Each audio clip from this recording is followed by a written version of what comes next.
This 1958 Edsel station wagon is wearing a disguise, and not a very convincing one at that. The shockingly slipshod Edsel cover-up of 1958 is today's topic here on Hubcap Club.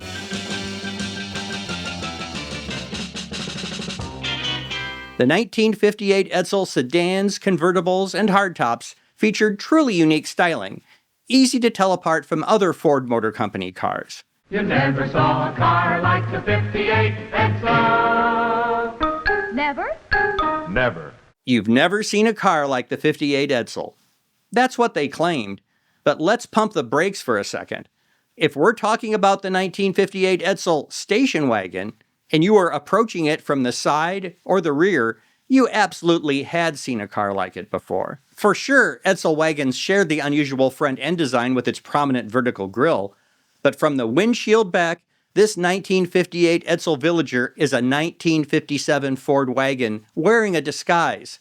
A disguise consisting of some new taillights and trim stuck on like a fake beard and mustache. It seems like a desperate attempt to add a little extra zhuzh to last year's Ford. And if you're an Edsel fan who never noticed, well, you may find it shocking. Well, maybe not shocking, but at least surprising. Stick around to see how a little accessorizing turned a 1957 Ford wagon into a 1958 Edsel wagon. Let's rewind to the 1950s. The Edsel wasn't just a car, it was Ford's moonshot to catch up with General Motors. Ford longed to be competitive with General Motors in the medium-priced car market, a segment GM absolutely dominated with Pontiac, Oldsmobile, and Buick. Chrysler Corporation had Dodge, DeSoto, and Chrysler. Meanwhile, in the gap between Fords and Lincolns, Ford had just Mercury. Mercury couldn't do it alone, so Ford created a new brand to grab additional market share. Enter Edsel. Ford poured over $250 million, billions in today's money, into this venture, even recruiting 1,000 dealerships. They hyped it as an entirely new kind of car. Spoiler alert, it wasn't. Now, to be fair, the Edsel had its highlights, such as the bold yet controversial vertical grille. The interiors were stylish and unique. It was loaded with nifty features like teletouch push-button drive, child-proof rear door locks, self-adjusting brakes, a speedometer with built-in speed warning system, and an interior trunk release, just to name a few. But beneath the surface, the Edsel was all too familiar. The lower trim Ranger and Pacer shared a chassis with Ford, while the higher-end Corsair and Citation were Mercury under the skin. Even the exclusive E400 and E475 V8s were just tweaked versions of engines shared with Ford and Lincoln Mercury. Sharing components wasn't unusual. It was standard industry practice because it saved money. The challenge for car makers was to give each of their makes a unique appearance, no matter how much was shared under the skin. The goal of the Edsel styling team was even more ambitious, to create a car so distinctive that the public could spot it coming from a block away. And I think they succeeded. That's why the 1958 Edsel wagon's appearance doesn't gel for me. It's like the front and back belong to two different cars. Edsel offered 3 wagons for 1958. The 2-door Roundup, the 4-door Villager, and the flagship Bermuda, sporting the finest fake wood trim fashioned from Dynoc film framed by fiberglass. If the Edsel sedans were distinctive from stem to stern, the station wagons were not. They were unique only if viewed head-on. They had the same flashy grille treatment as other Edsels, but behind the front clip, roof, doors, rear fenders, and tailgate were all straight-up 1957 Ford wagon. By reusing so much sheet metal from last year's Ford, they're saying the quiet part out loud. Let me show you. Let's compare the side view of the 57 Ford wagon and the 58 Edsel wagon. Warning, you can't unsee this. These two photos aren't from the exact same angle, but they're pretty close. Both the Ford and the Edsel have the same crease above the rear wheel. The rear fenders bulge out in the same way. They have the same rocker panel trim. They both have the same small tail fin, although the Edsel outlines it with some shiny trim. If we take a closer look, You can also see an odd little piece of bodied-colored trim that's been added to create a tiny inverted fin, or mini skeg, at the bottom of the fender bulge. It's obvious the stylists were desperately trying to distract you from the fact that the underlying sheet metal was pure Ford. In my opinion, it has the opposite effect. This is the most slipshod aspect of the cover-up, as no attempt was made to hide the seam where the panel is attached. On every 58 Edsel wagon I've ever seen, this panel is poorly fitted. It draws your eye right to it. Now, let's compare side views of an Edsel sedan and an Edsel wagon. Starting on the rear door, the sedan has a concave scallop, or cove, that extends all the way to the rear of the car. Now, Edsel went all in on this cove motif. This is the Edsel. Heck, even the bumpers on Edsels had coves. For some reason, I love saying that word. Coves. Most other 1958 cars had fins, but Edsel was all about concavity. But the Edsel wagon is a few coves short of a full Edsel. It has a rear fender with a convex bulge. A bulge is the opposite of a cove. Bulge. That doesn't seem to be on brand. Edsel stylist added a chrome strip on wagons that's vaguely similar to how the cove is outlined on the sedans. Nice try, but it's not fooling anyone. In addition, only the wagon has this crease around the rear wheel cutout extending almost to the rear bumper. I think it's safe to say that from the side, Edsel wagons don't look very much like other Edsels. Also, all Edsel wagons were built on the smaller Ford wheelbase, and they're as much as a foot shorter than some of their big three medium-price competitors. I would consider a more compact wagon to be a plus, but back in the 50s, the longer the better. Here's an Edsel hardtop from the back. Unlike the dramatic front end treatment, the rear end is clean and uncluttered. Wing-like taillights outline the top of the rear fenders. A short trim piece sits between the taillights just below the trunk lock, providing a divider for two-tone paint jobs.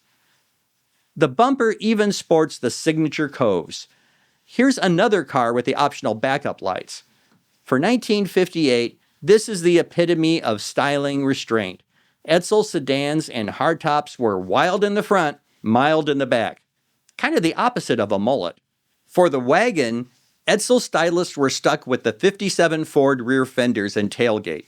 Take a look at this 57 Ford wagon. The Edsel stylists couldn't change any of this sheet metal. All they could do is stick lights and trim on top of it. No way could they make the wagon rear view look anything like other Edsels. But maybe they could make it look different enough that most people would never notice. Here's what they did. Obviously, stylists had to get rid of or cover up the round taillights. This had been a Ford styling theme for several years, and it would be a dead giveaway. So the designers went to work. First, they created a chromed cap to cover the taillight opening and surround the fender bulge. Remember that small inverted fin grafted onto the fender? It connects to the bottom ear of the taillight assembly. I guess this is to further sell the dubious premise that the fender has some concavity, or concavity, if I may coin a word. To complete the transformation, taillights shaped like wings, boomerangs, or arrows, take your pick, have been stuck on top. It's quite odd, yet it does make the Edsel wagon look less like the Ford. But what it doesn't do is make it look more like an Edsel. The vertical boomerang shape has almost no visual connection to the graceful wing shape of the horizontal lights on the sedan. On one side of the taillight, there's a crosshatch pattern, while on the other side, they're concentric rings. Here's what it looked like if you ordered the optional backup lights. Notice the clear lens for the backup light retains the concentric rings. When we zoom out, you can see that the rear bumper has an extra piece welded on that surrounds the bottom of the license plate. Many people have pointed out that these arrow-shaped lights are pointing in the wrong directions. The left turn signal actually points to the right and vice versa. I think this is more humorous than it is an actual safety concern, but it seems like an unforced error. Somebody should have noticed before this design was approved. By the way, I want to let you know that I don't use AI chatbots to research the topics I cover on Hubcap Club. And whenever possible, I try and find contemporaneous sources like books, newspapers, magazines, marketing materials, and research papers. I'm not saying I always get everything right, but it's not for lack of trying. This takes a lot of time and effort. If you appreciate this level of detail, I hope you'll express that appreciation by liking this video and subscribing to this channel. Thanks. Why didn't Ford shell out the extra cash to craft Edsel wagons that looked like true members of the Edsel family? Honestly, your guess is as good as mine. I've dug through every resource I can get my hands on, but I've come up empty. I've found no record of the behind-the-scenes decisions that left the stylists in such a tough spot. As Gayle Warnock, former Edsel Division Public Relations Director, wrote in his 1980 memoir, The Edsel Affair, meaningful company files on the Edsel virtually have disappeared. And with a wink, he adds, officials impatiently wave off suggestions that they were purposely destroyed. I did come across a fascinating video from 1987 where Roy Brown, the head stylist behind the Edsel, gives a talk to the Edsel Owners Club about the car's design process. He spoke for over an hour, punctuating his presentation with slides of sketches, clay models, and prototypes. But disappointingly, his informative lecture failed to cover anything about the wagons. Roy passed away in 2013, so we can't ask him about it now. What he did make clear, though, was how much heart and soul he and his team poured into creating the Edsel. I wish we could hear the saga of the Edsel wagon directly from Roy. I also wish I could find some sketches or clay models that document the 58 Edsel wagon styling process. But as I've said, I've just come up empty. I found these two photos in Thomas E. Bonsal's excellent book, Disaster in Dearborn, The Story of the Edsel. The caption seems to suggest these are 58 clays, but the V-shaped crease on the tailgate and exposed tailgate hinges suggest these are really 1959 proposals based on the 59 Ford wagons. It's reasonable to assume that the Edsel wagon cover-up was strictly a cost-cutting move, possibly a last-minute decision due to cost overruns or a time crunch. Station wagons were a low-volume product across the medium price field, accounting for only a small fraction of total sales. The vast majority of wagons were sold by low-price brands, Ford, Chevy, and Plymouth. At some point in the process, Ford management probably refused to cough up the big bucks it would have taken to tool up Edsel wagons with all unique sheet metal. And from a business perspective, they were probably right. Only 5,605 Edsel wagons were produced for the 1958 model year. Meanwhile, nearly 165,000 Ford wagons rolled off the assembly line. And here's the thing. The cover-up was good enough so that people didn't really notice or care. I guess the front end of the Edsel was so controversial that nobody paid much attention to the rear end. Well, in case you didn't already know, Edsel was a colossal failure, and Ford suffered massive losses. By the end of 1959, Edsel was finished. The biggest reason was not the controversial styling. It wasn't internal management squabbles, and it wasn't even the inconsistent build quality. The real culprit was the collapse of the medium-price car market as the country entered a recession, just as the Edsel hit dealer showrooms. 3 million medium-priced cars were sold in 1955 versus only 1.2 million in 1958. That's a drop of 60% in 3 years. There just wasn't any market share for Edsel to grab. Sure, the Edsel flopped. Hard.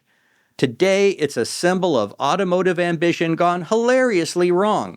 But I still admire these quirky cars, especially the wagons. My personal favorite? The Bermuda, with its faux wood paneling and snazzy interior. I love both the pattern fabric and two-tone vinyl options. I also love the two-door roundup, especially in red and white. It looks a little sporty, similar to the Del Rio model of the 1957 Ford Ranch wagon. That's the one the roundup is based on. You know it's in good taste if Martha Stewart owns one. That's my take on the shockingly slipshod Edsel cover-up of 1958. Shockingly slipshod makes a great tongue twister. Ask me how I know. And I'm not done with this topic. I have another Edsel video in the pipeline focused on styling with much more about the interiors. Also, please let me know if you have additional info concerning the decision-making process that birthed the 1958 Edsel station wagon lineup. Thanks for watching. If you enjoyed this video, please like, subscribe, and leave a comment. I read them all, and I would love your suggestions for future topics. For Hubcap Club, I'm Rob.